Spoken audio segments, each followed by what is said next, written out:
I'm Assembly Member Jim Bell.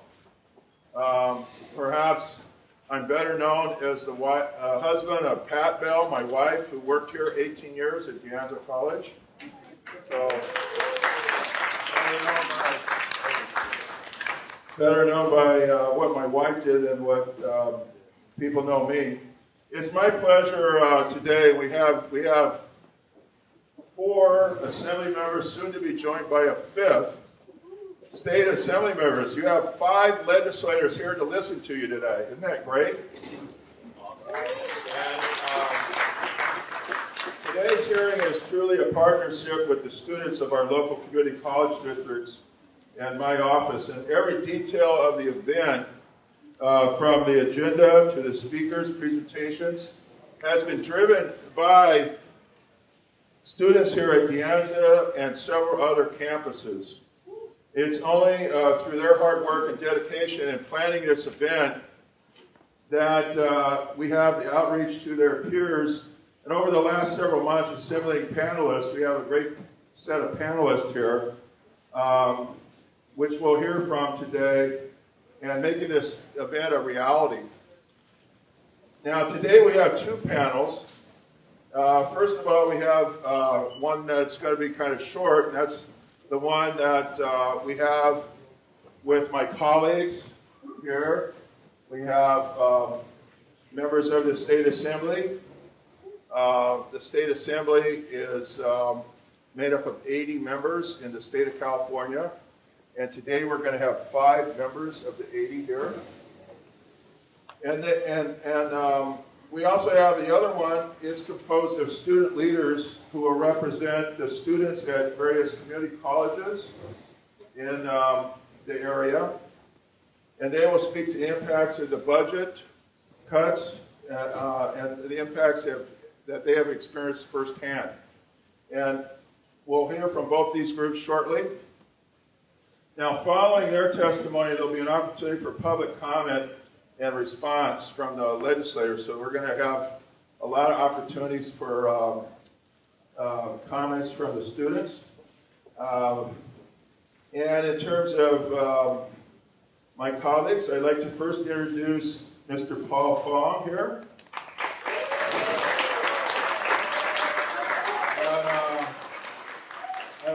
I'll give each one of them a little time to introduce themselves, but I want to introduce them personally. We have Rich Gordon is coming. He's on his way. Rich, we're all driven down here from Sacramento. They had a session today, so they went from Sacramento to De Anza. We have Jerry Hill. And we have Bob Wykowski. Now, I'm going to give each member a minute to welcome. I'll start with Paul. And I want to say that Paul has a real direct relationship with De Anza College. And before he was a state assembly member, he was a trustee for the Foothill De Anza College District. So Paul Fong, who represents this area. Paul? Thank you, Jim. I'm honored to be home. This is my home. And I was a trustee for the Foothill De Anza Community College District for 15 years before moving on to the State Assembly in 2008. And a couple of my trustee associates are here with us today. Betsy Bechtel and Bruce Swenson. You know, before I was a trustee, I was a part-time instructor here at De Anza College, teaching in the Intercultural Studies Division. I taught Asian American Studies.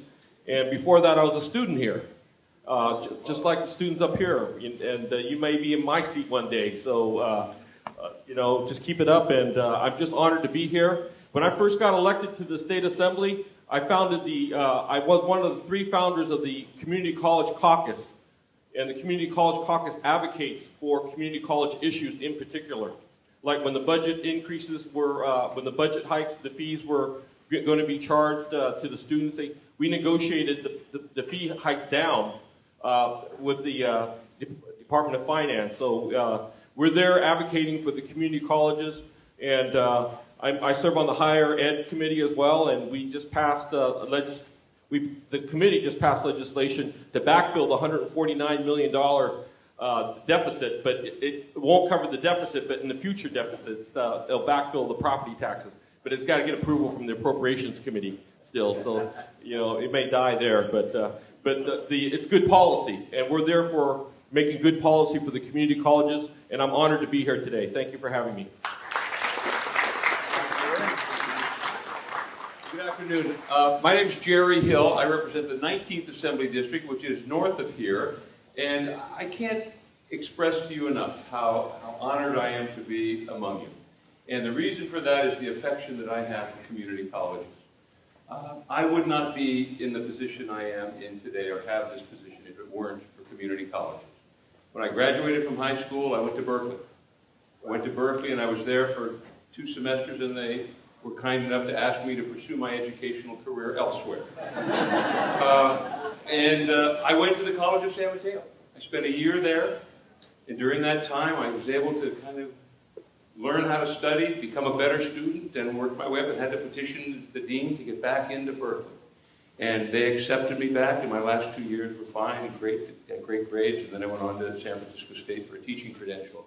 But had it not been for the College of San Mateo, had it not been for the community colleges in California, and the master plan at the time, I wouldn't be here today. So I am eternally grateful for the education that I got and the help and the assistance from the community colleges. And that's why it's so important, because the master plan we had then is a lot different than the way it is working today. So I'm anxious to hear the comments from all of you so we can see how to put it back together again. Thank you for this opportunity. Yeah, I'm Bob Wykowski from Fremont, Newark, Union City, the East Bay. We're here to listen to you folks. I mean, I'm a little embarrassed because when I'm preparing for this, I found out that student fees have gone up 256% at the UC since 2001, 2002, so that's 10 years. They've gone up 284% at the Cal State University system and 227% in the community colleges, with more fees coming. At the Cal State University system, for the last 9 years, students have experienced fees. I'm here to let you know of my personal embarrassment for that. We have to do better. I want to hear from you guys today.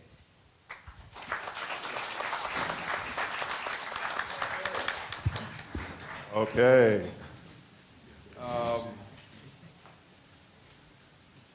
Now I'd like to introduce our student panelists. You'll be hearing from them in about 15 minutes.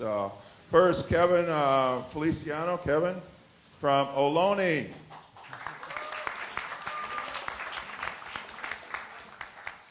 Now our homegrown De Anza College, Julia Franklin. And we have Tim Avila from Gavilan. Shayla Ramos. De Anza College. Rich Copenhagen, Peralta. And De Anza's own Emily Kenner. I heard Emily on NPR today. She was on NPR, if you didn't know that.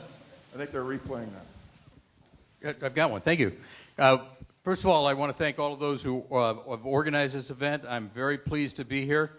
I'm very pleased to represent this region in the State Assembly, and I look forward to the conversation and hearing from all of you today. So thanks. Thanks, Rich. Way to go, Rich. Oh, we got one more trustee. Paul wants to introduce. Trustee Laura Casas-Fryer. There we go. Okay. Steve has the floor. Trying to think how best to stand here. These slides aren't that interesting, so it doesn't really mind if I'm in the way here. I've been asked to talk about the overall budget situation, particularly as it applies to higher education. But what I thought I'd do is start out by giving you a little bit more background on the overall state budget. And this is how the state spends your money. This is how the state spends taxpayer money. And if you look at this, the total in the current year, this is the 11-12 fiscal year, the state spends a little over half of its money on education. K-12 is a big chunk of that. Higher education, meaning UC, CSU, community colleges, is about 10 or 11% of the state budget. So it's a pretty significant slice of overall spending. Corrections is roughly the same size as all education spending. You see that Health and Human Services, Medi-Cal are most of the rest, and then you got cats and dogs. Here's how much money the state is getting. And this, you can't really see the scale down here at the bottom, but this is starting in 1990. The amount of money in billions that the state has taken in. And it's starting out around $40 billion in 1990. And you kind of follow this up, and you get to this point in 2007-8, this high point. The state was doing pretty well, was bringing in a lot of revenue. And you suddenly see this steep drop in 7-8. And since that time, the state, these gentlemen here, have been struggling with trying to find a way to contend with this pretty big drop in revenue. You see it starts to come back up a little bit, and now it's coming back down in the current year. This is what we call volatility. There's a lot of ups and downs in terms of the amount of money the state brings in. And the state has to find a way to cover its spending obligations with this very unstable revenue source. That, in a nutshell, is the kind of budget problem we've been contending with. Here's where the money comes from. And this big slice on the right is personal income tax. That's a big chunk of where the state gets money. Sales tax, the sales tax you pay on your purchases of goods is another about quarter of it. And there's corporate tax isn't that much, and there's, again, some other cats and dogs. But the real story here is personal income tax. We just had on Tuesday, taxes were due, and that feeds into this big chunk right here, your personal income taxes. Well, there's a problem with this. Personal income taxes are pretty volatile themselves. And one big piece of this is capital gains. Capital gains is money that people make when they've made investments, and those investments do well. And you see over the years that's been pretty flat until the late 1990s. This was the dot-com boom that was very big out here in this part of the state. And that went very, very well, and then there's this precipitous drop. Suddenly people are losing money on their investments, and they're not paying income taxes as much. Then it comes back up again, it's back down again. Again, volatility. And my final slide on this whole personal income tax thing is to show you over the last 40 years, we've moved from personal income tax being about a quarter of state general fund revenues to today where it's about 57%. So a huge chunk of the money the state brings in comes from this very volatile revenue source, and it makes it very difficult to predict. Again, that's the world we're in. So where are we today? The governor proposed his budget in January of this year. The legislature is currently reviewing that proposal, and will have to be putting something into place by June 15th. The governor identifies we've got about a $9.2 billion gap, and that's made up of a $4.1 billion gap in this year. We're going to end this year $4 billion short. We're going to have spent $4 billion more than we've taken in, and another $5 billion problem next year. If we keep spending the way we're spending and bringing in the revenue the way we're bringing it in, we're going to be $5 billion short. And that's about $89 billion coming in, about $94 billion going out. So again, a fundamental mismatch between what our spending obligations are and what our revenues are. So what does this mean for higher education? Here is UC and CSU, our public university funding. This is from 7-8. Remember, 7-8 was that high point I was telling you about before revenues kind of went off a cliff. And these columns each have a darker part at the bottom, which is state funding, and this lighter green at the top, which is the money that comes from tuition. And what you see here is in 7-8, you had, I don't know what it was, 25% or 20% of this column was coming from tuition.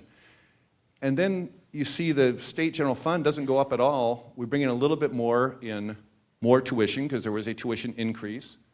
The next year, state general funding really drops, and student tuition dollars go higher.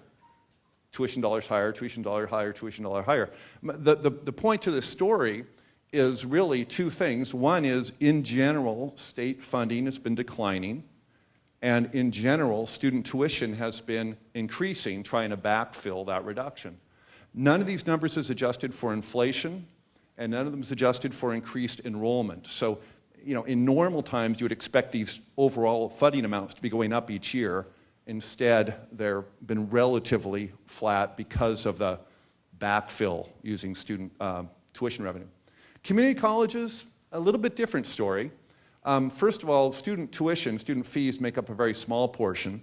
Most of this comes from, again, state support and then local property taxes. Those are your main sources of funding.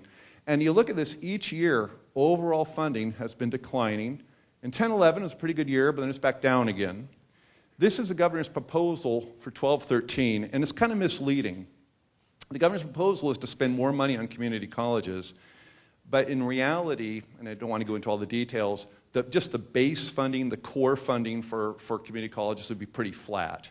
The governor's having to backfill some borrowing that we did in the current year. That means we need to spend some more money. Some other things going on. But generally, look at the story here is that with inflation, which has been pretty low, with enrollment growth, community colleges are really getting less money today than they were 5 years ago. Here's kind of what it might mean for a lot of these students. Nowadays at UC, this is the student share. If you look at the total cost of serving a student at UC, it's about $22,000 a student. And of that, students are paying about 57% now. It's over half. And we talked, there was some comment about the master plan earlier. The master plan adopted in 1960 says there shall be no tuition for higher education. And so we got around that for a number of years by charging fairly small amounts and not calling it tuition, we called it fees. Now UC is admitting, okay, it's tuition because it's $12,000. It's very significant. So more than half of the cost of education at UC is coming from the student. At CSU, it's just a little under half. It's about 47%. Community colleges, it's still down around 10 or 12%, but again, until 1984, it was zero. And the other thing to look at here is cost per student. $22,000 here, about $12,000 here, and about a little more, $5,700 at community colleges. So, real big differences in how we fund the public higher education segments. So you look at how students are being called upon to pay more. How do we preserve affordability? The state has some financial aid programs that it's been committed to for a number of years, and this is kind of the silver lining or the safety net, or whatever you want to call it. As we've increased tuition, we've also increased financial aid. And so for the Cal Grant program particularly, which primarily is for students at UC and CSU, but I think some of you may be getting Cal Grants as well, the cost has really been going up steeply, even though the number of students receiving aid has been fairly flat. And that's simply because tuition has gone up. And these grants are supposed to be covering tuition. Tuition goes up, the cost goes up. So the state is now spending about $1.5 billion just on these Cal Grant programs in the current year. The other effect you see in higher education, I think, has been enrollment constraints. UC and CSU have fairly flat enrollment over the last 5 years. Community colleges had been going up and have been coming down. That's the number of total students enrolled in the system. It's, I don't know, little over 1.1 million students system-wide. Simply unable to serve as many students as the community colleges once did. And one final thought about the kind of financial parts for community colleges, and talking again about financial aid. Many of you may be receiving like a BOG fee waiver, the Board of Governors fee waiver program that waives fees for students who demonstrate financial need. That, if you look at for each year, this top part, the blue part here, light blue, is the amount of potential fees that were waived. The fees that were charged, but the student wasn't paying them because they got a waiver. So you see, we took in 200 and something million in 2003-04 in actual dollars, and we waived another 150 million. Look over time what's happened. What's happened is we've continued to increase fees. The fee amount has been increasing till it's now this summer going to $46 a unit. But the amount of that fee revenue that's waived is now more than the amount of fee revenue that's collected. What this means is we've been increasing fees, but we're really not bringing in a lot more money. And that's just because students are eligible for financial aid. They are not able to afford these levels of tuition. So to just wrap this up, I'm just going to leave you with what I see as 4 real important policy questions that I think Sacramento has to contend with as it is going into this next fiscal year. How much total revenue should the state take in? Going back to my initial charts on our tax system, on our revenue system, how much total revenue should we take in and from whom? Should we be bringing in more money? This is one of the great debates in Sacramento. Do we need to spend more money or do we need to cut spending? That's kind of this first question, and again, from whom? Should it be a less volatile system? Number 2, what share of state funding should go to higher education? It's been slipping a little bit. I think the high point was about 13% a few years ago. It's now down to 10 or 11%. Should higher education be getting a larger share of the pie? Third one is, what share of education costs should students pay? I told you at UC they're paying over half. Community colleges, it's 10 or 12%. Are those the right percentages? Should students pay a larger share or a smaller share? And then finally, how many students should the system enroll? That community colleges in particular are an open enrollment institution, supposed to admit all students who can benefit from instruction. More students are demanding access. Should we be funding additional slots? That costs money, of course. So I don't have the answers to these, but I'm hoping that in the conversation today, you can all shed some light on these questions. So I thank you for your time, and I'll pass this on to Mr. Murphy.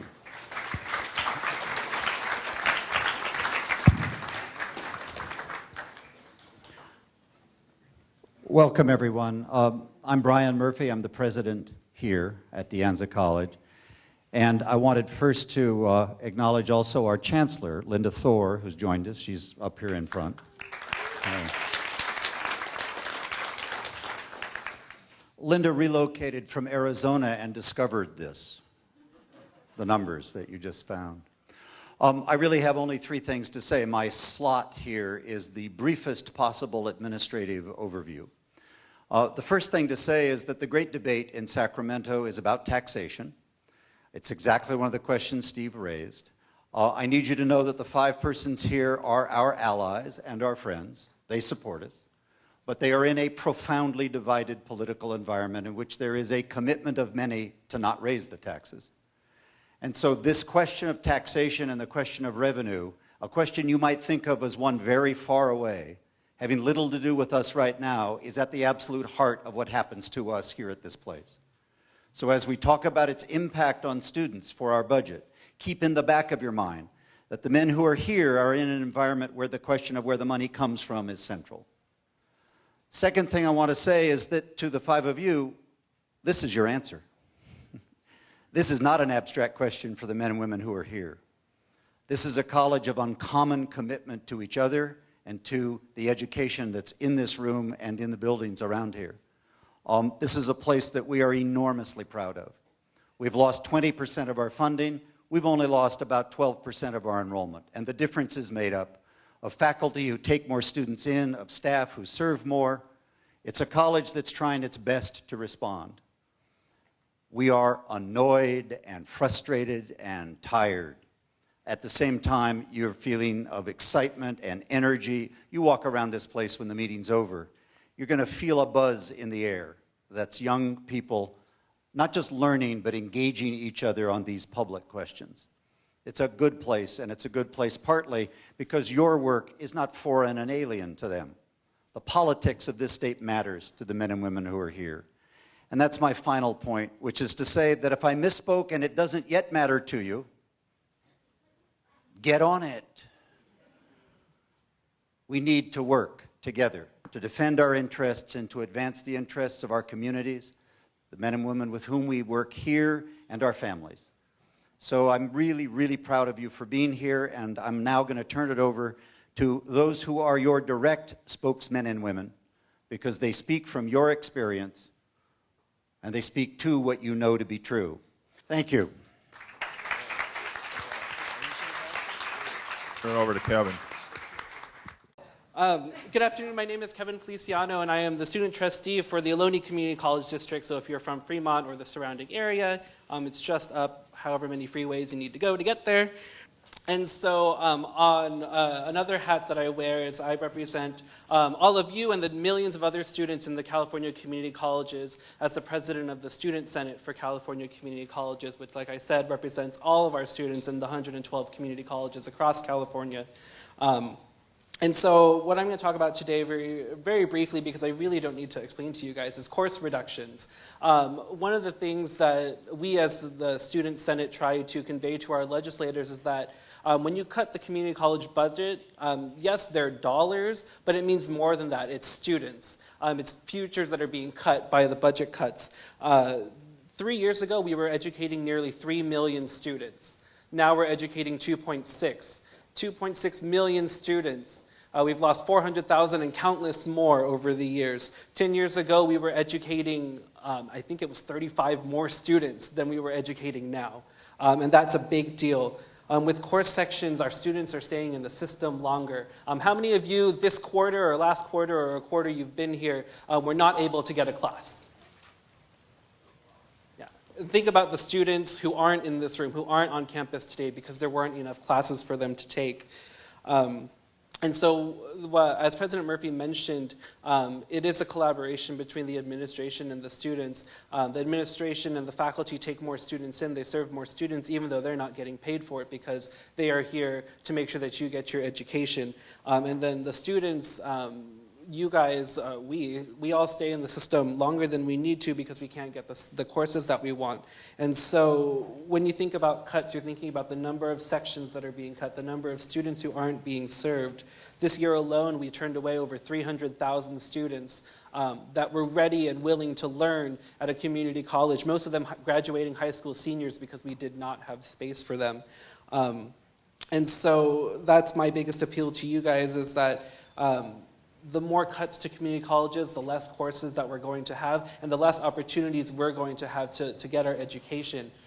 We've already been shut out of the UC and the CSU because there's no space, and we can't afford going to for-profit colleges, and community colleges is one of the only places that we can go. My brother couldn't get a class at Ohlone last year, or actually 2 years ago now, and now he works full-time, and I don't know if he ever is going to come back because he went to work and he's not sure when he's going to find time for school now. He's married with children, he's got a whole bunch of other responsibilities, but those are the kind of people that that I'm trying to look out for when I'm advocating on your behalf. And so you guys have an amazing student government here on campus.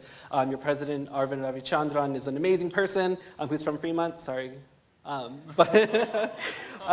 But you guys use them. They represent you guys well on many different fronts. A lot of the things that are happening on campus, you guys have a direct voice to affect. And that includes course offerings and course reductions. When the administration has to make a cut, they don't want to make a cut. But unfortunately, the cut has to be in course reductions.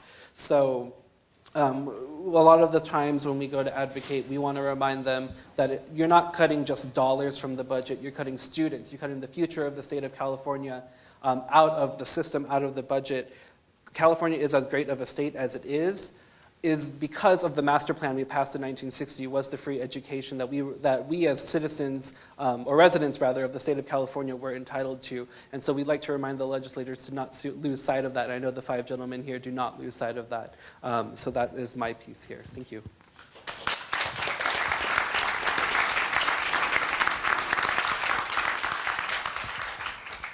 Hi, my name is Julia Franklin. I am an EOPS student as well as an EOPS employee and EOPS club president.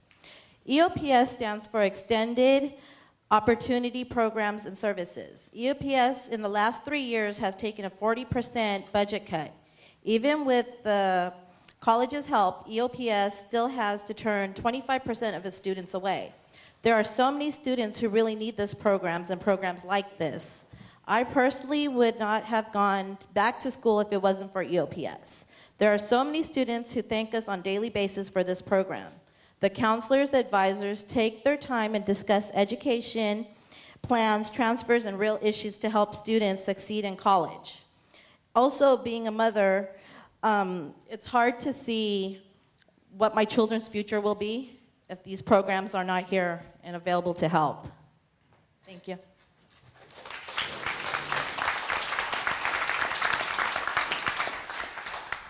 My name's Tim Avalon. I'm with Gavilan College. I'm also a CalWorks recipient. Most of the time when CalWorks is thought of, it's thought of as the single mothers. I am here as a single father. I'm a full-time father. I work part-time. And with the proposed cuts that are coming to CalWorks, it's going to put a time limit on the amount of time that we're going to be able to be students. And that's going to be 2 years. I came to CalWorks 2.5 years ago with a GED. And it took me a couple semesters just to get my disciplines up to par to be able to start taking the educational requirements needed to get a degree or to be able to transfer. I'm a semester away from getting my associates and 2 semesters away from transferring. And so the other cut that would be adversely affecting me and would stop me dead in my tracks with my education is the cuts to subsidized childcare. It's absolutely imperative that we have that. Without it, I won't be able to go find even a minimum wage job. You know, I won't be able to cover the cost of providing that child care. So if there's one thing I want to stress to you guys today, it is to protect that. So assemblymen, you are paid by the state to think of solutions. And they're not always the easiest or the most popular. So I ask this of you. I ask you to think of a way to believe. I ask you to think of a way to hope. I ask you to believe in us. I ask you to hope in us. I ask you to invest in us.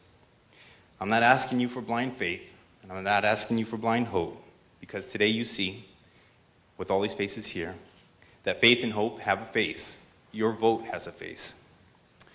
I hope that today we demonstrate to you that we are ready and willing to succeed, that us here from the CalWorks program are ready and willing to become self-sufficient, so long as we have the opportunity afforded by your vote. We're not asking for a handout. We're asking for a hand up. We're asking for a hand up so we can stand up for you and every other Californian and pay our fair share. Many years from now, I want you to look back on this time and not think, what if we had? But that we did. That you made the investment in your neighbor, that you made your investment in a fellow Californian, and it was your vote that made it all possible. Thank you very much.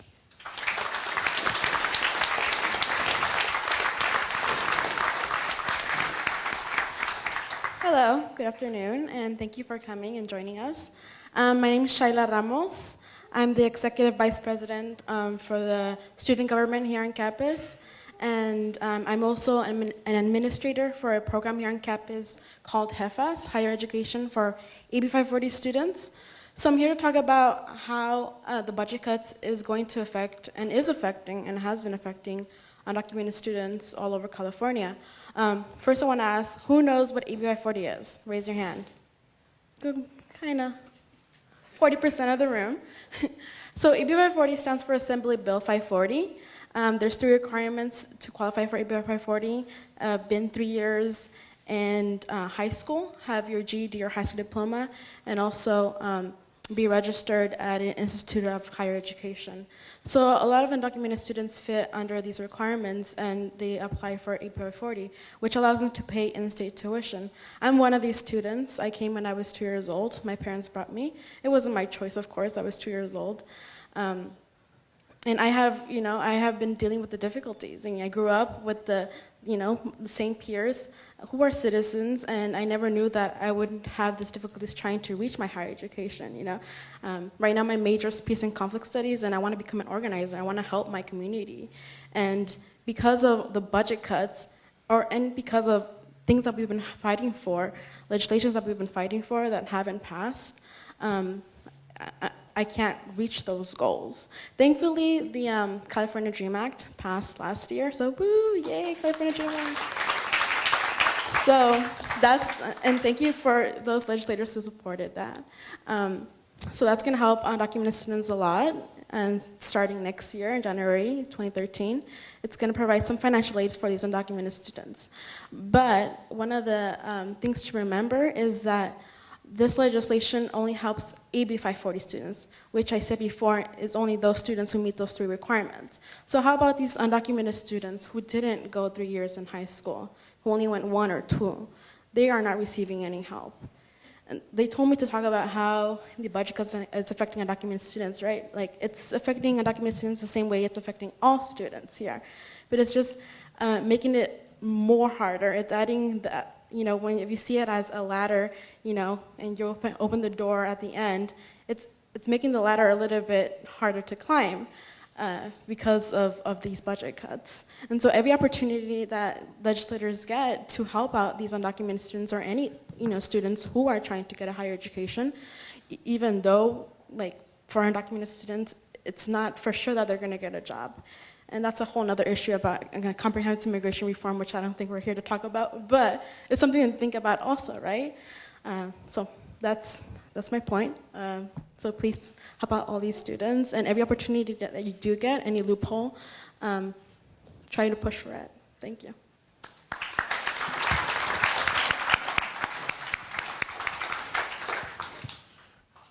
Good afternoon, everyone. Good afternoon, legislators, students, faculty, staff, admin who are here with us. I'm here to talk about the disparate effect that the cuts have had on different communities.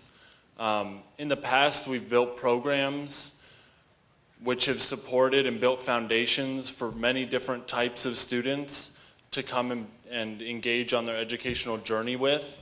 And often these programs get framed as supplemental services or additional things which are really unnecessary outside of the classroom. When we talk about the budget and when we talk about legislation. And when we cut these programs, we affect specific populations of students. And then on the other side, we have the social services which are being cut, social services and programs, which multiplicatively has an effect on these students where no longer can they afford to spend the time to come to college, no longer can they afford to not be with their family or supporting their family or taking care of their kids. And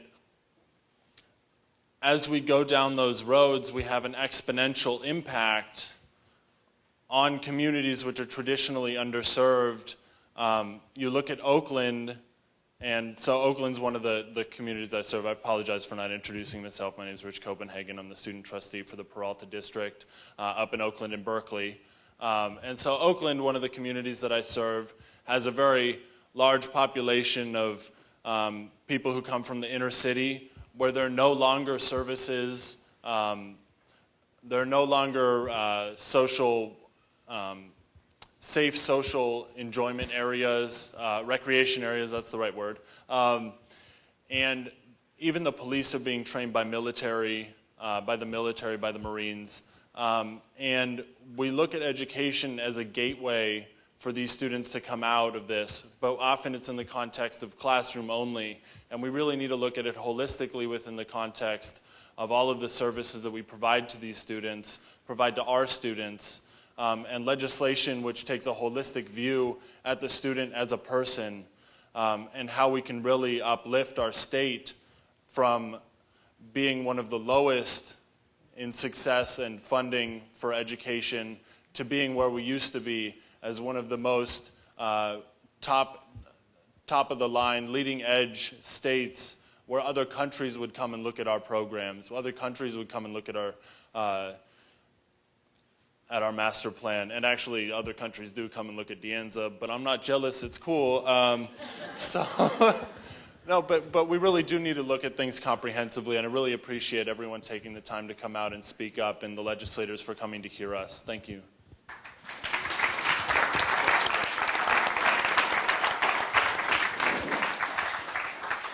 Hi everybody, my name is Emily Kenner and I'm a student here at Anza. And so I'm just going to talk really briefly because I do want us to have a lot more time to talk with you more about what your needs are. So one of the things that I just wanted to talk a little bit about was the restrictions that are being made on financial aid programs within the state as a result of budget cuts, namely Cal Grant and the Board of Governors fee waiver. How many people are recipients of the Board of Governors fee waiver in this room? A lot. That's okay. And then how about Cal Grant? We receive Cal Grant B at community college level, so not too many. So I just want to talk a little about what's going on that's coming down from the state, which is a result of all of the restrictions because of budget cuts, namely the Board of Governors fee waiver, which was recommended to put unit caps, which says that if you have more than 110 units accumulated, you're no longer eligible to receive it. And that was part of a recommendation from a group that has been meeting over the last 12 months, the Student Success Task Force, to restrict and pay for less students that actually do still need that waiver. And as you all know, we don't have just traditional students in our community college system. As you've heard even from the diversity of our panel, we have working mothers and we have students that have 2 or 3 jobs. We have high school students and we have people that are coming back after losing their jobs to improve their career technical skills. So we're all over the map. And then also the Cal Grant issue is in our governor's budget proposal, he is recommending that we tighten the restrictions on the GPA requirements, which means that we're moving further and further away from a need-based program, which means you get funding based on your income, and if you demonstrate need because of your income, you get a Cal Grant. Well, we're moving more and more towards a merit-based system because of the budget cuts. And they're saying, actually, if you perform better in your classes, that's what dictates that you get money to pay for college, which I personally feel is unjust and unfair and unreasonable of our students to expect from our students, because not all of us have the resources to get the higher GPAs, right? And a lot of us are working so much. And then the last thing is the Student Success Task Force, which our legislative analyst, Mr. Bullard, I think the last question in your slide was, how many students should we serve? And of course, my answer immediately is all of them, right? It shouldn't be a number. And so the Student Success Task Force recommendations, which I've been working on for a while, or working against for a while, is sort of trying to decide who deserves to get an education. Which I think we should all be opposed to. We're a community college. We should have access to everyone, not based on the outcomes that the state wants to see. We have to do it from both sides. So thank you very much.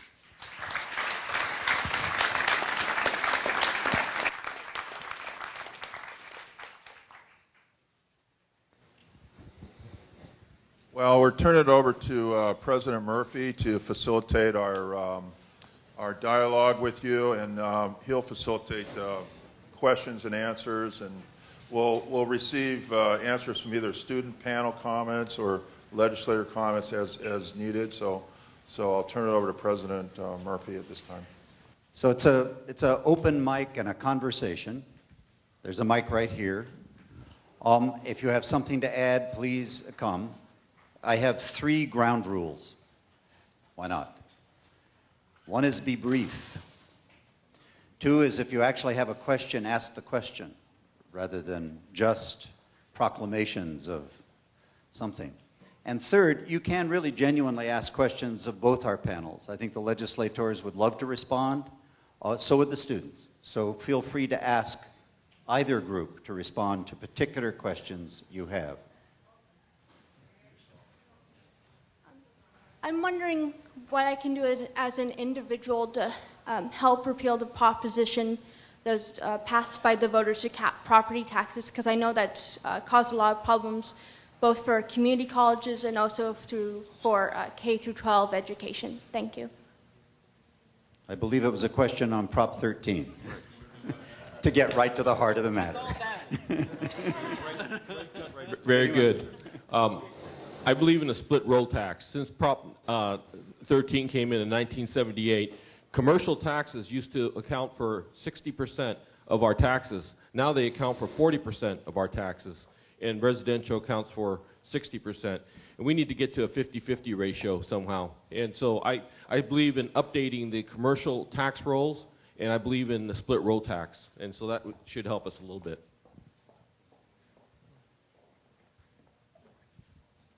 You know, just to be clear, it's Jerry Hill, by the way, for those who can't see. The issue, and this is a common one, it's a common concern, and it is kind of the plight of not just education, but city services, county services, the CalWorks program that we were talking about. A lot of them, and most of them, are related in some form or another to the problems created by Proposition 13 in 1978, as Paul mentioned. The difficulty is the politics of it. And that's the reality that we're faced with in talking about getting to that magic number in the legislature, which is 2/3, to place something on the ballot or to get the signatures necessary to place something on the ballot. It's a problem because there are groups and people and organizations in this state that don't want to see that change. And we need to deal with the politics as much as we have to deal with the policy to try to convince those that are opposed to any change to make the right choice. And that's really the challenge that we're faced with today. You know, let me add this. I think you can get into your grandparents' face and your uncles and aunts' face, and every time you're at a community get-together, ask them, you know, when they say, I don't like paying taxes, I don't want to pay taxes, to ask them what type of community do they want. You know, we think of it like ice cream. Oh, I don't want that. I don't like it. Next time somebody says, I don't like taxes, ask them, what in the world are you talking about? What type of community do you want? Would you want to provide for our students? You want to get back to that 1960 dream where you guys wouldn't be paying anything and you could walk in here and take classes, and we're a community, we raise the bar, that we're educated. So don't let them get by when you hear somebody snappy says, oh, I don't like taxes, or my taxes are too high. Ask them, what are you talking about? Your taxes are less than they were when they were under Ronald Reagan. The reality is. So get in their faces a little bit.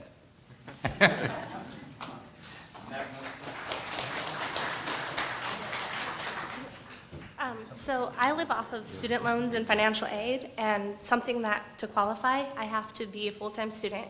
And if there are no classes available for my full-time enrollment, then I get put on probation.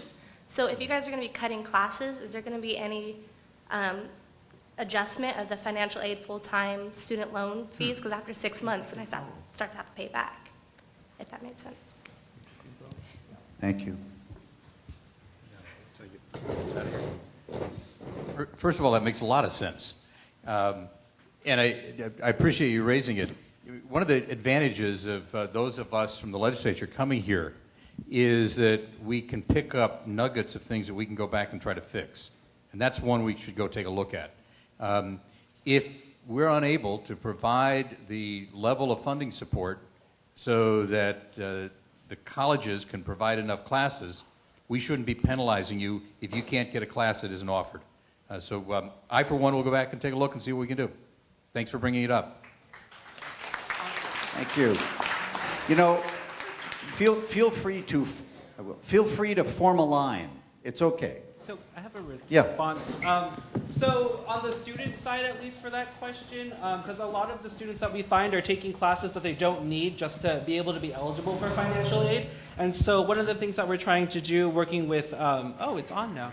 With the folks that we have working statewide and even locally, is that trying to make sure that enough classes are available for students to take, and that they're classes that they need. I know people who are taking like microbiology and they're majoring in music. Chances are you're not going to need them. You may like it, that's cool, but your chances are you're not going to need it. And so that's something that we're trying to advocate for on the statewide level, is to offer enough classes and make sure that they're classes that the students need. So we don't have students taking microbiology who don't need it, who are then taking spots from maybe nurses or people who want to be nurses that need that class but can no longer take it because they're being crowded out by other students. Hi, my name is Gideon, and I'm a major in global studies here. I have to start off saying I have a bias against politicians, as no matter what we say, politicians don't do what it is that we need. And that may or may not be true. On a large scale, it may be different. So thank you for coming, and I'm impressed with the amount of time that you've given us to speak. That makes an impact. Trying to be brief here. When you look at the income that the state gets, the majority of that came from personal income taxes. The most direct correlation between personal wealth, right, how much somebody makes, and I'm trying to put this together, the most direct correlation with the amount of money someone makes is their education. And the issue that we're facing is an issue that may not show up as severe as it is until 20 years down the line, until 40 years down the line. And this issue isn't just statewide, it's countrywide. And yes, we deal with it on our state, But unless we get it together, and what I'm saying is we can't play defense right now. We have to play offense. Not only do we have to increase the services that we offer students, we have to increase the number of students that are coming in. We need more Americans studying at American schools and staying in the US because we don't have the primacy economically in the rest of the world that we used to. So we're slipping downhill at a rate that I really do hope you guys see. And this is one of the most, if not the most important area. And as with most important things, you don't necessarily see it right now. Even in the next couple of years. It's 5 years, it's 10 years, it's 20 years. It's your children's children's children being stuck without any opportunities. Thank you.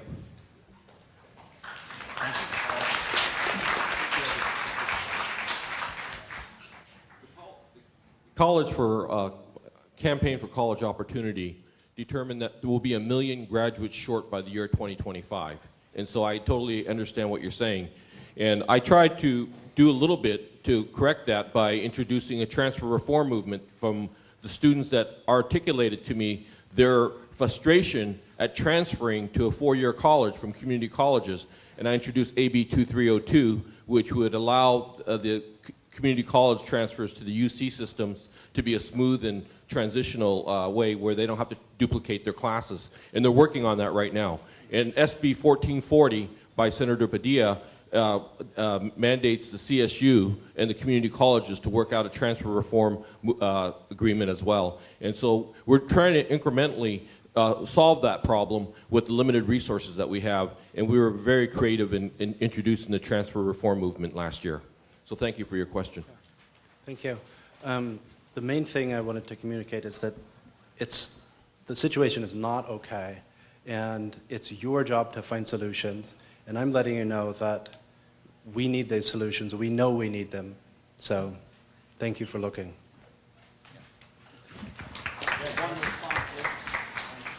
Thank you for your question. I just wanted to say I think it's all of our responsibilities to find solutions, to present to the legislator, and also I think as students we have a personal responsibility, especially student leaders, to actually be active in the process and be talking about these issues, which is why we have this dialogue now with students so that we know what it is your concerns are. So I would encourage you all to get really involved in your communities as well as talk to your legislators about what the issues are.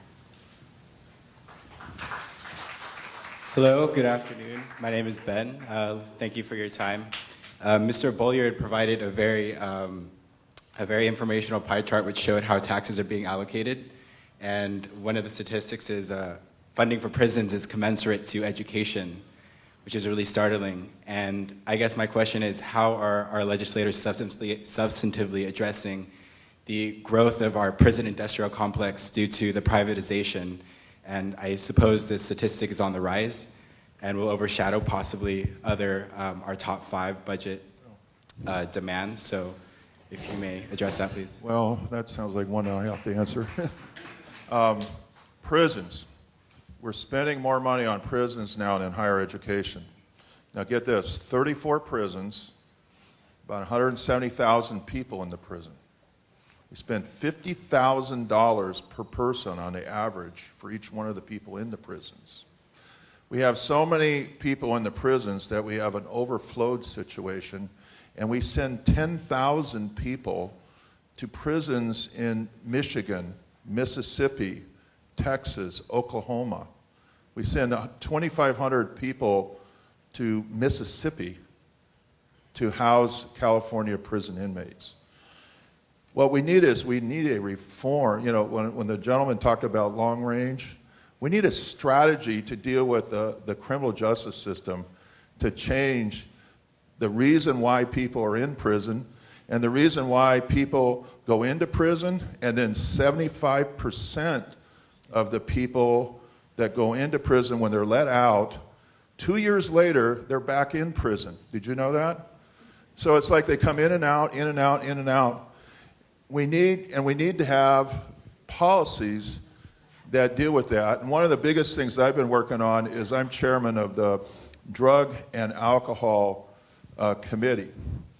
And I think that we need to have reform of drug and alcohol policies in California and get people out of prison.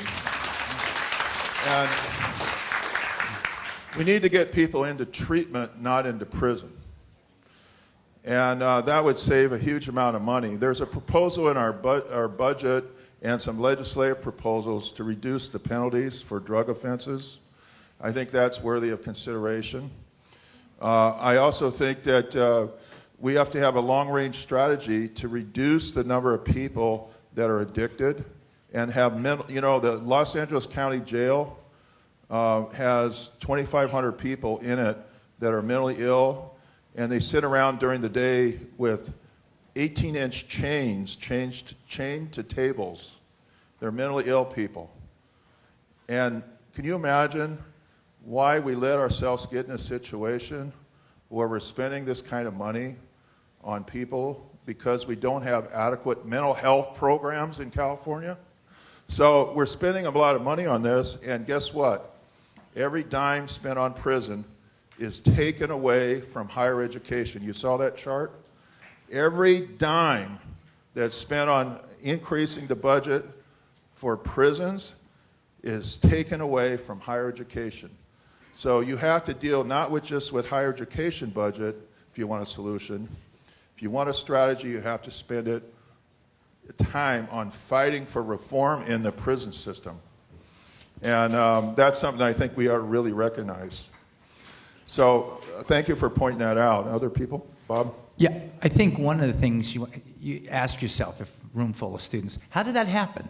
What was the trigger? Why did we just, somebody fell out of bed and decided we want to start paying more money on prisons? And we look at it and we know when we pass mandatory sentences, we took discretion away from judges and we said, you know, we have these cliches, 3 strikes and you're out. It's like a baseball game. And it sounds good when people talk about it, but we have to have more discretion in the judiciary to determine this, because the judges don't have an opportunity to sentence somebody for a lesser time. And again, you have to, everybody search into their soul. There's an element of, we want to punish people. I mean, Assemblymember Bell's right. There's so many people go in there because they're selling pot or have possession of drugs, and we just, I mean, I graduated from Berkeley in 1977. I can't believe what has happened in the drug laws, and it happened at the federal government. We federalized a lot of these offenses, and tolerance is until we reverse those, we're sort of stuck, because this is the society that we live in. You know, we have to be more tolerant, I think, of people's lifestyles. You know, look at how many people are getting busted for growing pot. And they're going to prison. They're going to the big house for 5 years. It's just a philosophical question. And then the key of putting the money rather than in incarceration, where the recidivism rate, as Jim was talking about, is 70%, and they're back in a couple of years. Let's put it into the programs, and that's through realignment that we're trying to do with the governor's proposal last year, is to bring those prisoners back locally where they can be served better. We can solve some of those substance abuse problems and hopefully put those resources back to higher education where they belong. Thank you very much.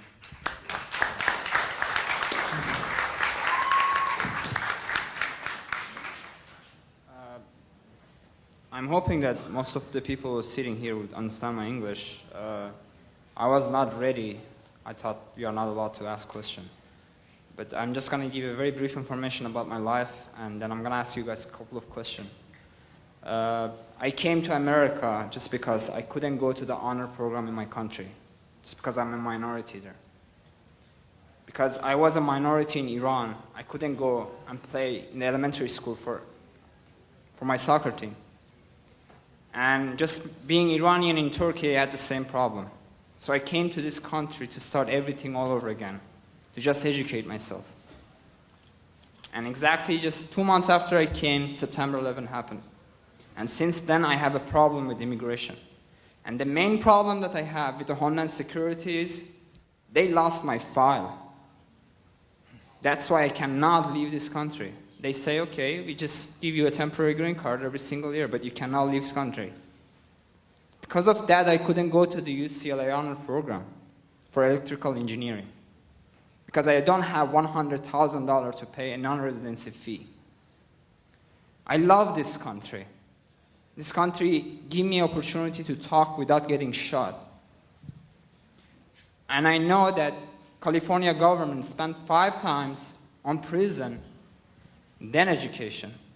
But I'm going to ask you this question. Don't you think this is your problem? By not educating those prisoners when they are coming to the elementary school? I'm a math tutor, and this is the only part that I really feel that I'm doing something for community. I tutor kids. And they are coming to the college without knowing algebra, which they had taken in the secondary school, in high school, and they have to repeat it again. Why? I used to have to pay $220 for 1 unit because I believe the California government have to make that amount of money to pay for every single unit that we take here. And by dropping all of these classes, by having a very wrong placement test, people even to the very high math level, they get a C, they pass the classes. But when they graduate, they don't have anything to promote to the economy. They don't want to learn anymore. I want to ask you guys this question. Would you like to stop thinking that education is a business? Would you guys just think that education is going to build our future? This country owes $53 trillion for inside and outside sources. Why our children have to pay that money? Just because you cannot educate us. Let me jump in, because we'll get 4 or 5 questions and I won't be able to answer it. We made a commitment in the 60s to provide free education. California was the model of the world for providing education.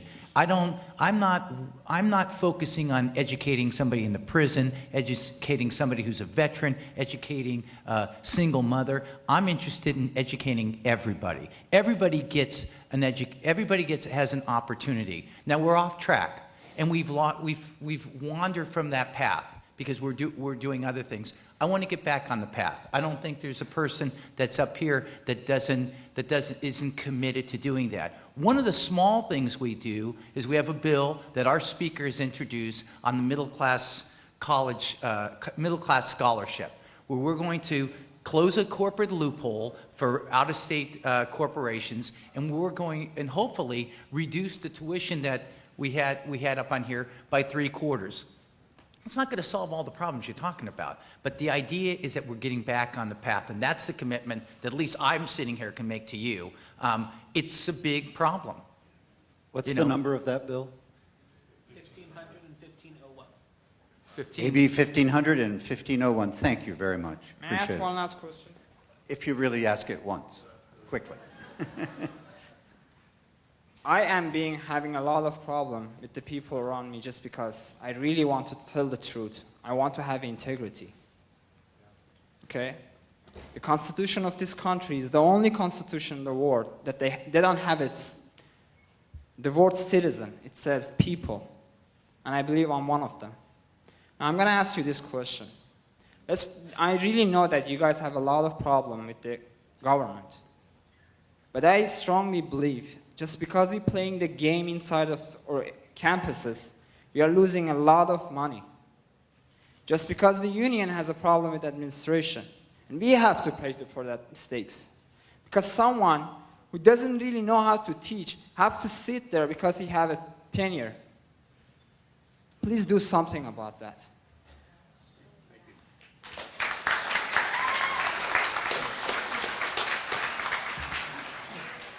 Can you hear me okay? Yeah. Hi. So I'm a student at Anza, not a returning student. I'm a student. So when I came here, it was my first experience in college. Anza's great. Thank you. You guys are awesome. Sorry. To manage school, life, and this type of work, I'm impressed. Obviously, your jobs are beyond my comprehension. Sorry. I I will say that in a conversation with a friend, a neighbor the other night, and talking about the challenges students have at De Anza getting classes, that I brought up that there's priority enrollment. And so based on the number of units you have perhaps, or whether or not you're an honors student or on a sports team or an international student, helps you get your classes sooner or later. When the community colleges started, it's my understanding that they were for the community. Currently, international students pay more in tuition, and they do have priority registration. Now, I may be willing to pay the same in tuition, but I'm not going to have that opportunity. And I understand that the tuition they pay helps cover a lot of expenses. So I don't know what the balance is, but I think the mission statement needs to be rewritten, because if it's truly to identify meeting the needs of the community, then address our needs as residents who live within 15 or 20 miles of here. The other thing I noticed, so I'd ask that you do that. I don't know how you fund it. I wish I could help. I wish I had a solution. But I think to revisit what the community college really is and then how to fund it. Because if you continue on the mission statement that was in place, I don't think it's going to work. And I think there'll always be a struggle to meet everybody's needs. On the community college website, trying to do a little research because I don't know as much as I need to know. I'm a student working really hard just to pass my classes and transfer. De Anza apparently sends representatives to other countries to encourage students to come here. So again, I bring that up because I wonder why. We have enough community members who want to attend school, who can't get classes, and who may not have the same opportunities. So I'd really like you to address the mission statement and then be honest with the community that's paying the taxes about what that really means.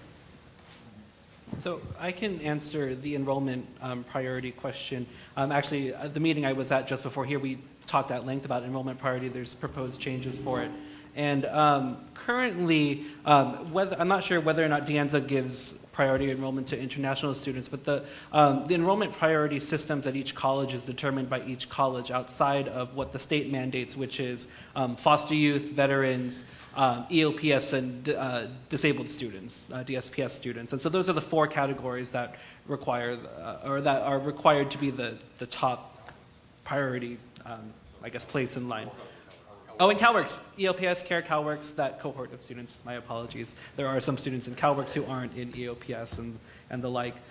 So there's those students, and I think there's other bills as well that address that. And so, but everybody else, so the athletes, the student government members, all that stuff is all determined locally. So on the statewide level, in terms of our mission to serve our community and provide basic skills education, transfer education, and career technical education. That has not changed, but perhaps it's a local priority. And so, I mean, Trustee Kinner might be the best to answer, or perhaps your college president, but I know at the statewide level, those four are the top that we require or that we encourage districts to do. Anything else is on the district. But that is a concern that we hear a lot, is that there are some districts who give international students priority registration, and they feel that they're taking away seats from, I guess, domestic students, if you want to call them that, just because they pay higher, and that's not necessarily true across the state. So as a system, we're looking at enrollment priorities, and obviously, you know, students who graduate from high school aren't getting the seats because they're students like us who've been in the system for a little while. This is my last semester, so, you know, that finally I'm getting out of Ohlone, not because it's bad, but, you know, I got to move on. And so as a state, we're looking at enrollment priorities and how we govern our colleges. So we are looking at that at a statewide level. And the Student Success Task Force, which Trustee Kinner alluded to earlier, there is some stuff in there about that could potentially change the mission of the system. But I don't think it would change it to favor more out of state or out of international students. So that's probably a dialogue that you can have at the local level about enrollment priorities for your college. I guess I'll just make a personal comment because I think the question and thank you for your question, it is actually a concern a lot of students have especially today. I think it's a bigger issue in the UC and CSU system because a lot of those colleges are actively recruiting outside of the United States to bring in students that will pay more in fees to bring revenue. I personally don't think that's the case in the community college system. And I can tell you with our district, the reason why we go to different communities outside of the United States is so that we can bring more diversity into this campus. We also bring in more revenue in effect, but all of that revenue goes back into programs. And I just want to say that I think the international students are also part of our community. I don't think that they should be separated from I think we should embrace them as part of our community. And if you look at percentages, and I know this isn't on the website, but you'll see that it's actually a very low percentage of our population that are international students. I think at De Anza it's under 2,000 students. So, but thank you. I really appreciate your comment. It is a contentious issue in the state, especially at the higher levels of education. So thank you. Yeah, and let me just say real quick, the international students I have learned a tremendous amount from because I've worked with so many. They're amazing. I mean, they're taking their classes in a second language and doing great. I'm in awe of what they're capable of.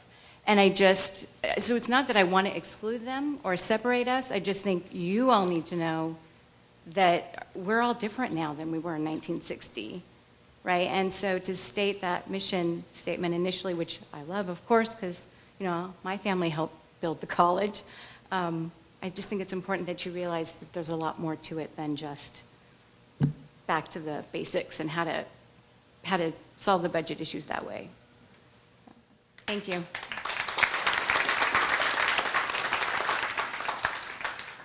Hi. I just have a quick question for the student panel. I'm a recipient of a Cal Grant and Board of Governor waiver. Me and my sister are. So I I want to ask Emily. I wasn't aware of the credit limit that you had to take, and I came to this meeting to be more aware of the issues that we have, and I just wanted you to clarify for me, because I take about more than 20 units per quarter so far, so yeah, I just wanted to clarify. I think that's a really good question, especially since we had so many hands go up of recipients of the Board of Governors waiver. I will tell you that one of the things that I'm most proud of the students in California is their activism surrounding the Board of Governor restrictions with the Student Success Task Force, because it was recommended to the legislature that we would have the unit cap of 110 units, and because of the student voices that they've heard, they've removed it entirely. So that cap is no longer in effect as of Tuesday, actually, where we were testifying against it. So thank you for that question. That's now removed, but if you want to come and talk to any of us later, we can talk to you more about the restrictions that are still being discussed in the Assembly and the Senate about Cal Grant and about Board of Governors fee waiver, because there's a lot going on. On Tuesday, I think it was Tuesday, we were honored to testify actually with Assemblymember Fong and Assemblymember Wajkowski, both about sort of funding issues with faculty and counseling with Assemblymember Fong, and then also with Assemblymember Wajkowski about reforming the calculation about federal student loan default rates, which is this complicated thing, but it's not reflective of the students that are taking it out, and that affects the Cal Grants that we receive at the college. So I really like that you're asking the questions. I hope that you ask more, and we'd love to talk with you more about how to be active in the process so we can stop the restrictions. I'm just going to make a very brief comment. On the statewide level, we've been advocating for the removal of the unit cap for the Board of Governors fee waiver. And we were successful in that. Something that Emily did not mention. Emily is the reason why. On the student side, is the reason why it's gone. So she deserves a lot more credit. It was her tireless advocacy and talking to countless people, and one of the biggest voices for removing the cap. And so on the student side, we credit her for that. So thank you, Emily, for that. I want to clarify one thing, because you're here, it's useful to know it. There was a reference made to collective bargaining units and to the table. This district has enjoyed an incredible spirit of genuine engagement with our bargaining units and the district. And we've renegotiated benefits twice in the last 3 years with all of the unions in what is a genuine collective effort to keep the doors open, even if every employee here is paying more and every employee is paying a lot more. So at least in this particular area, I just want you to know that you've got good union representatives that are working very collaboratively, and it's really made a difference in the spirit of how we're approaching it. Yeah. I'm a student at West Valley in the Child Studies program, and I'm wondering what you guys are doing to help fund special education, especially in the early childhood side of things, because those children need the most support from teachers, from parents, from everybody. And if they don't get the education that they need, they're not going to be able to be successful later on in life. So I'm just wondering how you guys are handling all those cuts, because I know that there have been many. Well, first of all, there's constant attack on child care, early childhood education programs. They constantly are attacked as a budget target because they're sort of looked at as sort of a discretionary kind of issue in terms of higher education. But personally, I think most of us, we all look at it as an essential thing. If you don't have these programs, people with kids can't go to college, right? You're just shutting the door for people with kids. And I think also the education, training for child care workers, and that's what you're talking about, early childhood education? Early childhood special education programs. Those programs are essential because guess what? We're getting more and more kids with autism and those kinds of programs, and we were very fortunate this year to pass a law that funded care for people with autism. We forced the insurance companies to cover autism this last year. It was a big policy direction and a big victory for children of special education to get the insurance companies to cover care of children that had autism. So anyway, to answer your question, those are viewed by us here as very important priorities that we will fight for in the budget. Okay. Okay, thank you. And I don't know if other people want to comment about that. Tim, you mentioned that you needed that child care, and some of you need that child care. You want to comment on that? What would happen if it got pulled away? Yeah, if the child care got pulled away, that would stop me and my education immediately. I don't have an alternative plan, and most of my family's not in the area. The other thing is that my child is at 4 years old, and she's having a tough time getting into preschool. Now they want to cut the Head Start program, so it seems like everywhere we're turning, I was hoping that maybe, if worst case scenario, these cuts did come, maybe they would come the following year, but even Head Start's going to be looking to be cut. So I'm really stuck. I'm looking to you guys to provide, some path forward, and I'm just hoping that there will be. But yeah, these programs are absolutely essential for me to be able to continue to go to school and for my daughter to be able to get an education too. Can I make a comment real quick? My stepson, he's autistic, Asperger's, and even the schools in elementary level, they won't give him the special needs that he needs because he doesn't meet a certain criteria. So that's pretty difficult too, and he's not getting the education that I think he should. Okay. So Julia, the law this year, as of January, changed now. So the law says that we have to cover children with Asperger's and autism, and it's not a responsibility of the school. It's, they used to say the insurance companies in medical care said it was responsibility of the schools, and they kind of shoved it to the schools. And then we passed a law this year that said, hey, no, the medical system has to take care of kids with autism. And so we will, if you need help, we will work with you on that. there is a new law, there's some new laws on the books on this, and they're now enforcing those laws. And it was because a lot of parents filed lawsuits and then came up to Sacramento and lobbied, and we achieved a great victory this last year on that. Thank you. We have about 15 minutes, and by our count, we have about 7 or 8 people. So if you're not already in the line, I think the line's going to run out. And then the other thing is this puts pressure on each of you to be brief. Hi, my name is Timothy. I wanted to share some insight on the prison system. I feel like a lot of people go to jail, go to prison because of the quality of life they live in. Like, for example, when I was 16 years old, I never experienced the Anza, I never experienced financial aid, no services, and I was having a mentality of nobody gives a damn about me. I'm a worry about myself. So once I started going to the Anza, I felt like the Anza was trying to become sustainable, trying to value on financial aid and education. And it made me feel like I'm a part of a community. I want to give back.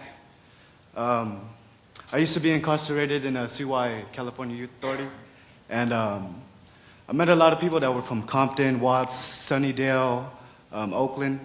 I would talk to somebody from Compton, his name was Sean, intelligent individual. And I asked him, how was your high school over there? How was it over there?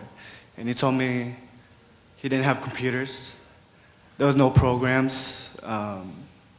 It was just wild over there, you know. Everybody was gangbanging. Everybody was all hooded out, you know. And when I went to Independence, we had computers, we had programs, we had a lot of teachers, and then even then they were saying we were doing bad, you know. And I was just wondering about the inequality of the quality of life in different areas. If we were to have it, you know. Like when I go through Milpitas, it's really upscale, really nice. I don't even want to litter, you know? It's nice. I feel like it's a good place. I want to live there, you know?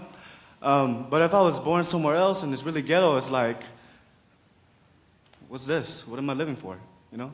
So when I come to Anza, I get these services and whatnot. I feel like, you know what? Let's do this, you know? Let's make this happen. So I'm just trying to emphasize on education and quality of life, because when you go to prison or YA is the juvenile level, they the programs in there are all bad. Like I had to do this program. It was like a 3-4 month program. They made me meet up the counselor like 3 times, and they just printed me out a certificate, and I didn't even learn anything. And I'm just saying, like maybe focus on that type of things, you know. Yeah, that's pretty much it. Thank you.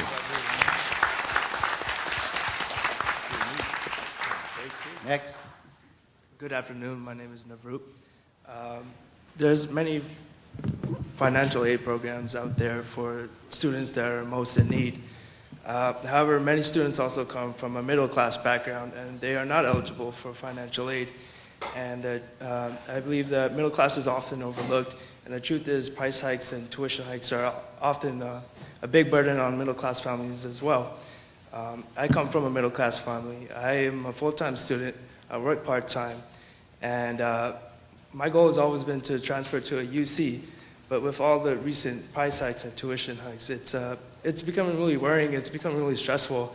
And I don't want to bring that burden into my family. So what is being done for the middle class in regards to education?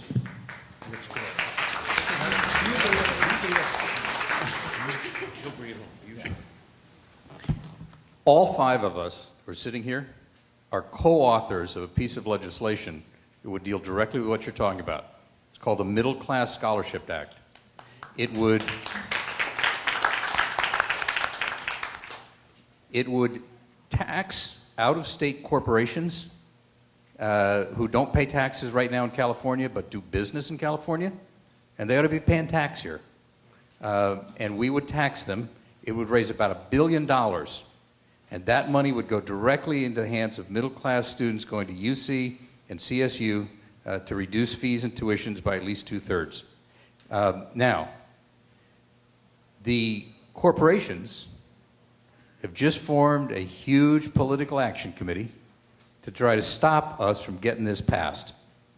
But we need your help. We need everybody in the room to write members, send emails to members of the state legislature telling them to pass the Middle Class Scholarship Act. Because the five of us, we're not going to carry the day. We got a whole bunch of folks up there we got to convince to make this happen. So we need your help to convince our colleagues that this is the right thing to do, because some of our colleagues are going to get in a lot of pressure and maybe a lot of money from these corporations for them to not do this. But it's the right thing to do. Corporations should pay that tax, and we ought to be able then to give it back to help our middle class students be able to function well in our colleges and universities. It's all about our future. Thank you.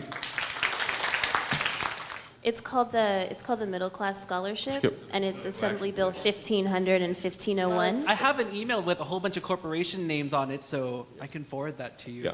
But the statewide student organizations, both major organizations that I'm a president of, and that President Kinner If I could just clarify one thing, Kevin, if just a also, second. the middle class scholarship, the community colleges will get $250 million of that money too. So Right. It comes to community colleges. That's right, Paul. And many of our local corporations and the businesses in the valley are supportive of the middle class scholarship program. So it's a lot of the out-of-state companies that don't want to play on an equal playing field and want to not be taxed for the work they do here. And I just wanted to say that most of the students at this table, as well as a lot of the students that are in this room, are organizing and working on the middle class scholarship legislation. So if you have any more questions or if you want to help us, please come and see us, because we all support it as well. Go to middleclassscholarship.com. There's a petition you can sign, and there's also a place where you can upload videos and tell your story about how you can't afford college and that you need this bill. And so you can see your DASB on campus for more information about that too. Hello, my name is Crystal. I voted for you, Bob. My question is, obviously we only have 5 of you here. There's a lot more members in the assembly. What I want to know is about the path you're talking about and how we've kind of derailed out of it. What have you guys done to influence other members to go back on that path? Or if you have, and if you haven't, what will you do? I do a lot of begging up in Sacramento. I plead with my colleagues to do the right things, try to inspire them. I think it's like with you and your colleagues at school. You talk with them. We tend to, we're like bees. Sometimes we go one-on-one. Sometimes we swarm around folks trying to convince them.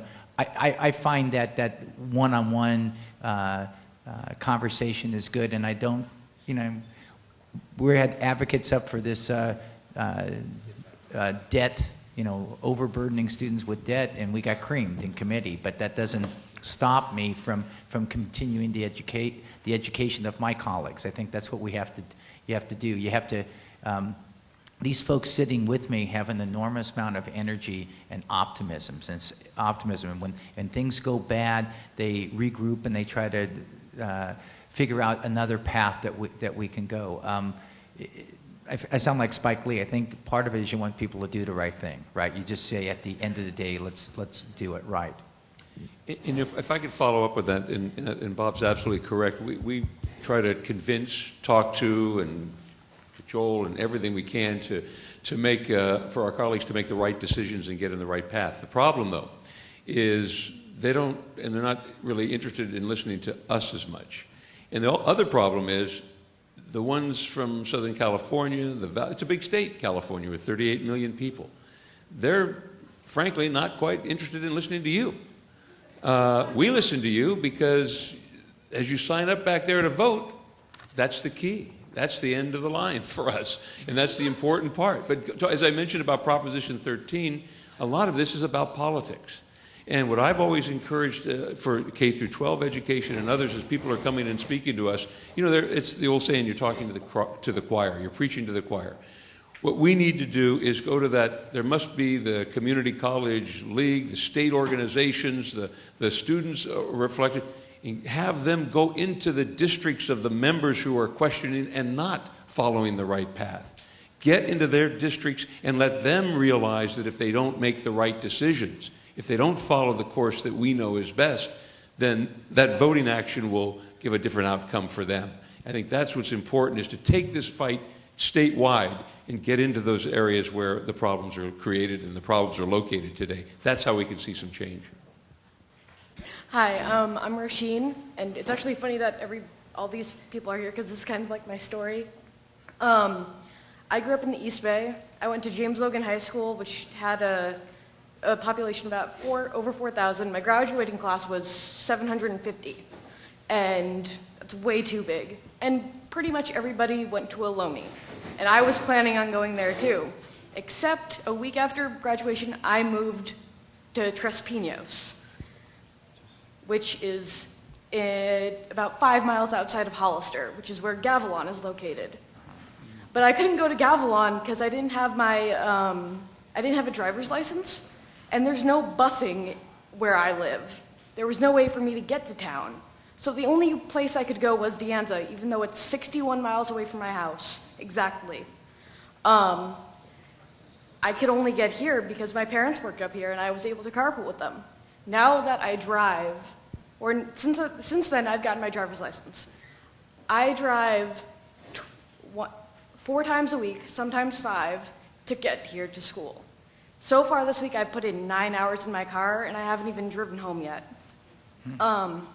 But no offense to Ohlone or Gavilan, but I love De Anza, which is why I'm not going anywhere else. I couldn't imagine going anywhere else. Everybody's called me crazy for driving an hour, hour and a half, 2 hours to get to my education, and I'm willing to get what I deserve. And I know that prices are going up and up and up, and I've started questioning on leaving, like transferring out of state, just because some colleges are more affordable than UCs or states. And I'm a nursing major, and everything's very competitive. I need to know that California wants me to be a student here and not somewhere else. Because I already put so much time into the education I get, I won't mind moving somewhere else to get it as well. Thank you.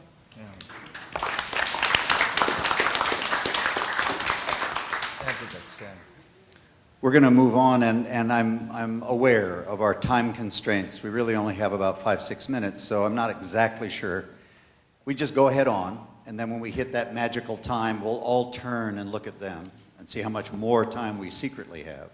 But they do have agendas and schedules. So if we come to a formal end, my hunch is we might be able to have some informal time. So who's next? Please.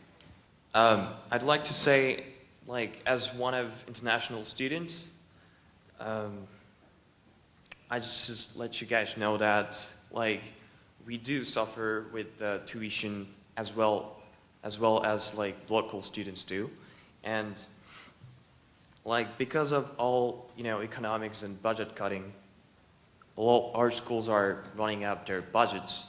I do understand, but since they needed money, at least the same amount of money they used to have, they're like trying to look for money from like international students. I mean, it's my personal opinion, but like I do pay like over 10 times what like local students pay for tuition, and the problem is I paid like, I don't know, like I've been here for 2 years, and a year ago I paid like 3,500 something for 20 units, and then now I'm paying for like over 4,000, and for me, I don't know, it's kind of doesn't make sense for me. And then so I just want to say, like, even though like you guys get some money to cover the local students empty field part, I think it's really just a temporary solution to fill that empty part. So just and I came here for education, not for become a like favorite bank or something. So just please do something about it, and yeah, that's it. Thank you. I'm going to just insist on one editorial thing. We have a very robust international program, which we had years and years and years before there was any budget crisis. It's been a really powerful part of our program, and it really brings a lot of sort of cosmopolitan energy to this place, and we're very proud of it. And so it's not just motivated by God, cover the money. We've had this program for a long time, and we feel that, just as Emily said, the international students have been a very important part of the mix of this community. Thank you. Thank you for everyone for being here. My name is Michael. I have 3 direct questions for all of you, and I would very much appreciate an answer from all of you. Number 1, do you accept as true that the bubbles that were alluded to in the PowerPoint slide, the economic bubbles, meaning the .com and the housing bubble, do you accept as true that those were mostly created as a result of Federal Reserve policy? Why does the state government tolerate a secret entity, a part of the federal government? Why do they tolerate something that can continually undermine your legislative efforts? And number 3, is it appropriate that federal student loans are not dischargeable in bankruptcy? Is that not a form of slavery? Thank you. All right, I'll start off. I'm a bankruptcy lawyer, and I was in Washington, D.C. in 1978 when we passed the reform. So up until 2005, every year since we established the United States, we've had a very progressive bankruptcy law. And each time that Congress has reviewed it, it got more liberal because we want to give people a fresh start. So in 1976, student loans were dischargeable. Then in 78, they became passed a law that said they couldn't be dischargeable if the government had guaranteed the student loans, and then, but you could pay them within 3 to 5 years. If you could make your best efforts in a Chapter 13, you could discharge the remainder of it. Then in 2005, bad things happened, and they made not only they added private loans to it, so you can go to like Bank of America, get a loan from them or somebody, and that's not dischargeable. So we have a bomb that's being created. I mean, if you think the mortgage foreclosure crisis was bad, what's on the horizon is the student loan debt that's going on, because there are kids graduating from Santa Clara Law School with $150,000 in student loan. They can't get a job. I mean, they're doing piecemeal work, and it's an incredible tax. I mean, a mental tax. So yes, the federal government has an obligation, as we've sort of alluded to. There's some bad players in this scheme. It's a big, big fight, but that's where it could be done. I'd like to think of myself as trying to be one of the champions of that, but I got like a toothpick against some guy with an axe, but we'll try to change that. I accept you talked about, secondly, about this problem being created by the Federal Reserve, and I guess the second question is, why does the state tolerate it? Toleration wouldn't be the term that I would say. I mean, there's a certain amount of anger in the question, and it's okay with me. I mean, I'm angry too at a lot of stuff. I think we only have certain tools in the toolkit, and unfortunately, a lot of stuff that's going on now is reactive. You know, we all got elected a year ago, November, with a $26 billion deficit. We can only be so creative. We have to. I tell folks, I like to get to zero to do that, and I don't want to be tolerant about the federal policy. So that's sort of my first swing at it. Thank you. There really isn't any anger. I just really want to hear what your point of view is. Do you accept as true, Bob, that those 2 bubbles were largely a result of Federal Reserve policy? Yeah. Okay. Thank you. Can I get a comment from the rest of you as to whether or not you agree? He answered it perfectly. Okay. Thank you very much. I'd like to know how the Sharks are going to do. That's what I want to hear from the next speaker. I hope we're underdog this season. I hope we can pull something off. We'll see you later today.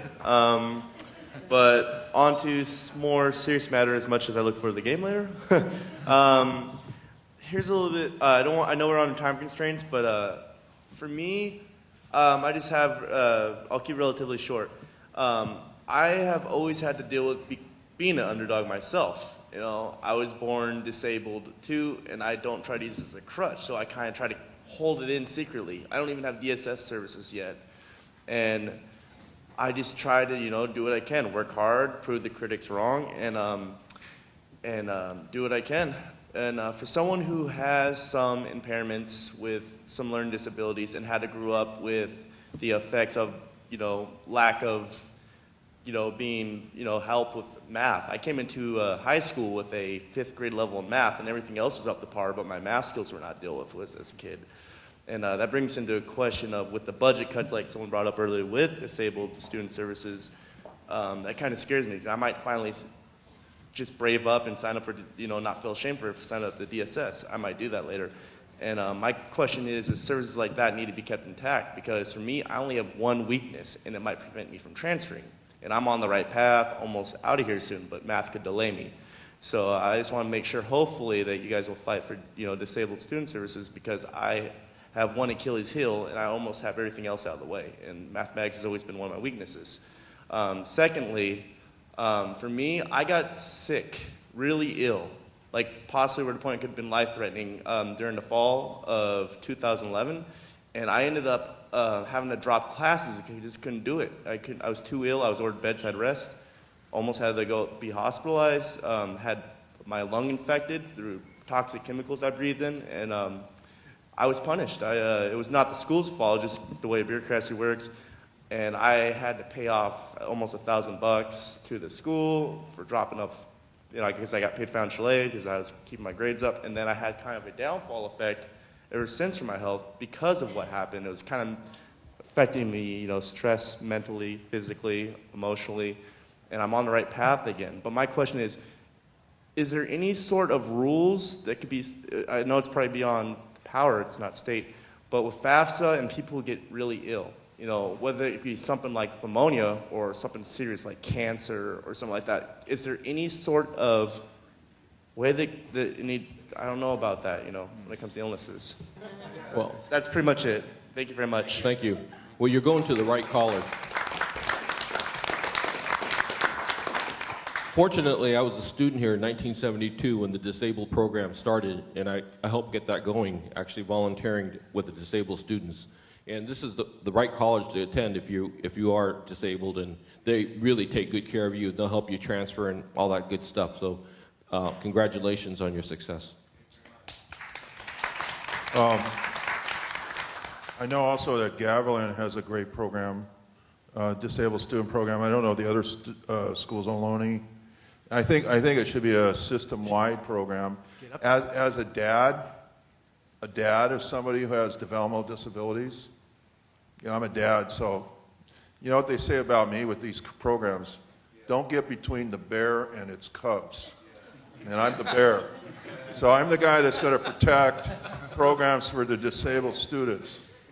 Okay? And my son went to De Anza, and it's an absolutely fantastic program here at De Anza. And what it is everybody should be accommodated to their disability to get a free education. That's the dream, right? That's the dream. So we want to have everybody have an opportunity so that they can do the best they can in their lives and have the most successful life possible. And we will work with persons, whatever their needs are, to make that happen. That's the goal. That's the dream. So we should be about creating dreams for people, funding our future. That's what it's about.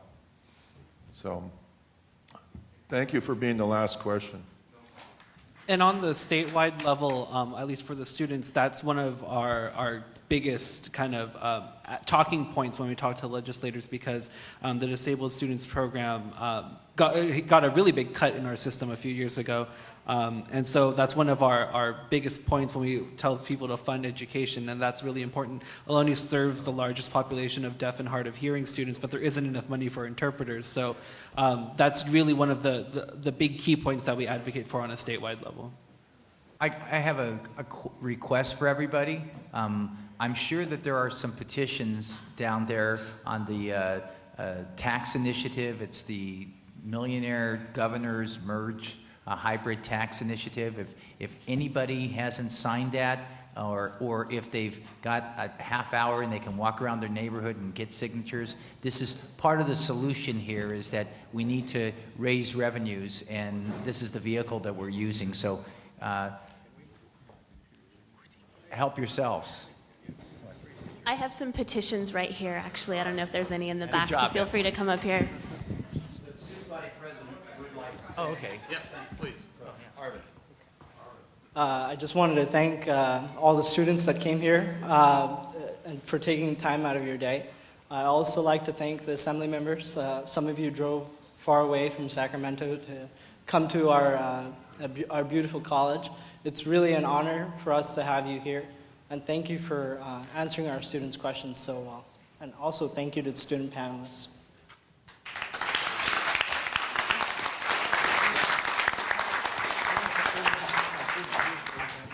Thank you. Thank you all. Thank you all.